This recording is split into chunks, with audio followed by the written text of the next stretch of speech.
Hello, everybody, and welcome back to part 4 of Edinburgh Fest Live. And we are, of course, with our resident chef, Hairy Mary, everybody. Little bit of moisture there, Abby, just to get the mix all stirred up. Yes, you're getting me quite stirred up, actually. I quite like you, yes. Now, I spat some of the rest of the sandwich in there as well. So that should be rather a nice base for the flan. Don't you think that looks lovely, Abby? Doesn't it? Doesn't it? So we're going to pop that in the oven, bake it at 1,000 degrees for about 20 minutes. Remember to take the batteries out of the smoke detectors. Now, a viewer has written in and asked me how to avoid food poisoning.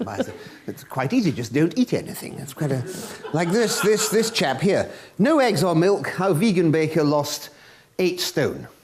I mean, really. Load of rubbish. If you do, however, have food poisoning and you find yourself stuck in the toilet, if camera 2 could maybe get in on this special toilet roll that I'm selling through my website with Mary Berry's face on it. I'm a great believer in putting her face in a very dark place, if at all possible. So anyway, enough of that. Right, so we've got the flan base there, so we're going to pop that in this bowl. Look at that, absolutely wonderful, isn't it? Yep. Now, we want some sausages and beans, so we want to weigh those out so the ingredients are the right weight, so we'll just check that. This is fine. And that one there. Yes. So if you could put that down, if you could start opening the tins, I shall squeeze the lemons in. We'll do that. Just squeeze so.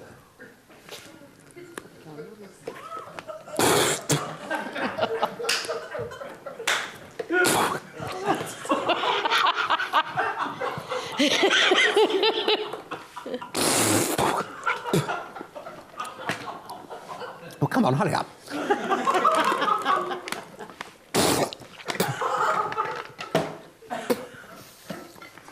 Absolutely wonderful. All right, then we want the beans. Now, we don't want the beans to be the actual shape of beans, and we want some of the sauce off them because it'll be too wet otherwise. So...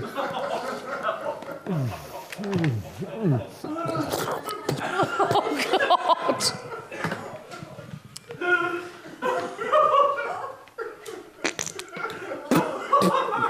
Smell is just divine. It's absolutely wonderful. It really is. A little bit more of that. And then some sausages. Could you take a sausage out for me? Now, I want you to suck that and get all the juice off it, if you wouldn't mind. Have you ever done anything with a famous person, Abby? I don't know if you answered that question. It was actually a bit smaller than that. Small chap. What I can remember. Was it really? Yeah. The thing is, I know who you're talking about. Anyone wants to know, private message me. I'll tell you. So we've got the lemons, the beans and the sausage, and we mix that all up. Now, we want to pop this all into a little baking case like this, okay? So to get you to hold that for me, you're thinking, how will that fit in there? Well, it's quite clever, really. We're just going to fold it all up like that. Right. And we're just going to put that in there, like so. And then we're going to pop that in the oven. That's lovely. We're going to glaze it a little, of course. Like so. In the oven. 20 minutes. Finished pie. I'm sorry if you're feeling a bit queasy after that. I certainly am. Lovely Hairy Mary. Now we're going to crash on with the show. Crash on with the show into part 4. Everything's falling apart, and we're going to welcome our next guest. That's right, isn't it? The producer's nodding, saying, "Get the fuck on with it, Abby." We're going to welcome this wonderful next guest on to the show, Edinburgh Fest Live here at the Newtown Theatre. Please welcome. I've just been handed a bit of paper. That's how professional I am. He is Matt Hall. Everybody, Matt Hall. Hello, mate. Oh, beautiful. Welcome to the show. Thanks for rushing down and filling in. You wonderful, wonderful man. I've just literally been handed this bit of paper. It's live television, everybody. This is what happens. You just have to go with it. Yeah. You've got bits of baked bean all over the floor over there from Hairy Mary. So, tell me what you do, because I literally have just been handed this bit of paper. What are you in? So I'm in a show called And They Played Shang-A-Lang, and it's about growing up in Scotland in the 70s. And as you can tell, I'm not from the 70s, so I just have to get on with the source material, you know. It's a fun show, you know. Yeah. it touches on a lot of different stuff about the music and the TV, you know, the pop culture of the time, the first time you really notice the opposite sex, starting high school, stuff like that. Stuff that everyone really goes through. It's a fun time. It's good for the nostalgia effect as well, I'd say. Yeah. And what's the title of the show again? And they played Shang-A-Lang. And they played Shang-A-Lang. And that's presumably a song. Bay City Rollers. Shang-A-Lang, That's our Shang-A-Lang. namesake, Yeah. Fantastic. Bay City Rollers. Oh my God, I remember watching them on television as a little wee nipper. Top of the Pops. That's mentioned in the show as well. It's all about that. Top of the Pops and all the flares and the tartan. Shaking it all about, yeah. Shaking it all about. So what kind of music? Do you like? What's your obviously not the Bay City Rollers? I'm into quite a lot personally. I started acting through music theatre specifically, actually. So I've done a lot of musicals. Did you train in Scotland? Yeah. The guy that wrote the show, Derek, he's also in it. I've been going to his acting classes since I was about 8 or 9. So I've been involved in the show itself since about 2011, but I've been part of loads of different theatre companies, you know, part of like the Edinburgh Gang Show, stuff like that, with MGA. It's great to kind of get around, try loads of different new stuff. It's been a blast, really. Yeah, fantastic. So, and music-wise, so you like musical theatre? Are you kind of like into that kind of West End? Oh yeah. Sort of stuff? I'm into really every type of music, but I do really like music theatre. It's something I'd love to pursue as a career. You'd love to go into. And what's the role in musical theatre you think you'd most, if you could kill somebody for it and just get them out of the way, what would you like to be in? That's such a hard question. It used to be Mark from Rent, but I mean now with Hamilton on the scene, like that's an incredible musical. I'd love to be a part of, just any part, you know. Yeah, for that. Yeah, and there's a lot, isn't there? Do you think there's a resurgence of musical theatre? Do you think there's kind of it's coming back? Definitely. Lots of new stuff, isn't there, coming out now? I think the main thing that's pushing it forward is the mainstream musical TV shows and movies that keep coming out. It's really pushing it to a younger audience. I remember, 10 years ago when I was first starting music theatre, I was scared to tell people in my school that I did it, I thought I'd maybe get bullied. Yeah. But it wasn't like that in the end, and even now, it's so big, there's none of that. I'm pretty sure Channel 4 are even doing some sort of reality show, kind of West End training school thing going on soon, so that's pretty cool. Yeah, and do you like the Pitch Perfect, things like that? Do you like the a cappella? Stuff like that's amazing. It's real talent. I love all those. I love all those films.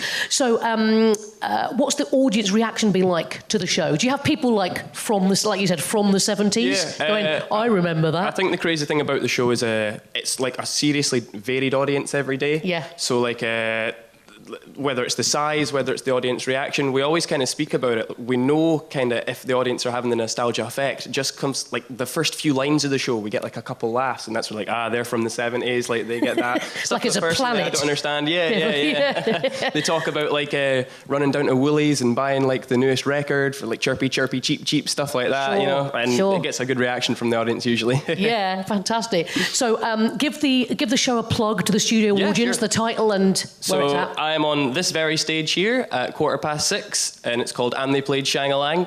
Come along, you'll have a good time. Fantastic. 6 o'clock here, everybody. Thank you so much to Matt Hall for coming down. Beautiful. Thanks, Matt. Lovely. Now, we're going over to a very serious part of the show.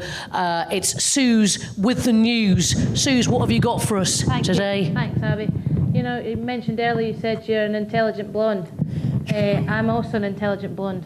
But I've noticed that with intelligence comes depression. And I'm sick of newsreaders being all happy about things because have you seen the news? Have you read the news? How can you be happy delivering stuff like that? Do you know what I'm saying? It's this job that's led me to feel like this, So, I don't know what that sound is. It's like doom. Doom's arriving. Doom? It's just doom. All I hear is doom. That's what I can hear it. Is it my heart? It's my heart. No, I don't have one of those. He says it's my heart. I go, it's gone. Sounds like river dance. River dance. You almost got a laugh at me there, but not quite. Not quite. So basically, I'm just going to tell you a quick bit about the real news today, and I'm going to try and deliver it in a happy manner. Slain in the street. Well, I can't make that happy. I'm sorry. 8 dead in bombing. Not a great start. Seen better days, Dave. David Cameron eats a chippy on the beach.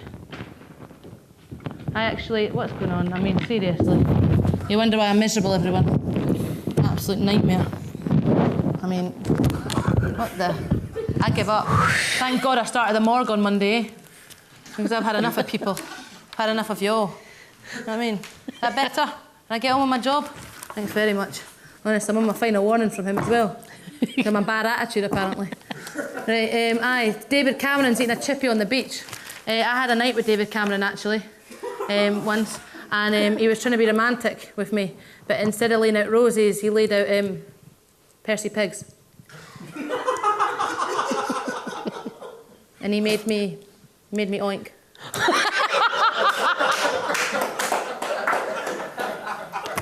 Don't want to talk about that anymore. Here's the problem page. What if I fall for no strings guy? Well, then you'll get dumped. One violent crime every 8 minutes.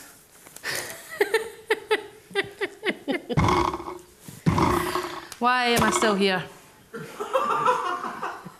My head is buzzing, in reference to a wasp being stuck in her head and through her ear. Nurse had sex for cash with dementia patient's husband.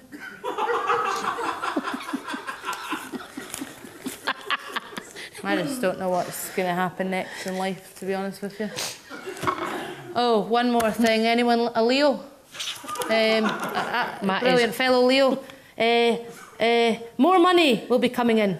Knowledge or experience recently gained can be put into practice. Skills learned at a class or educational course can now be put to good use. Approach everything in a new, calm and sensible manner, as you have a tendency to be impulsive.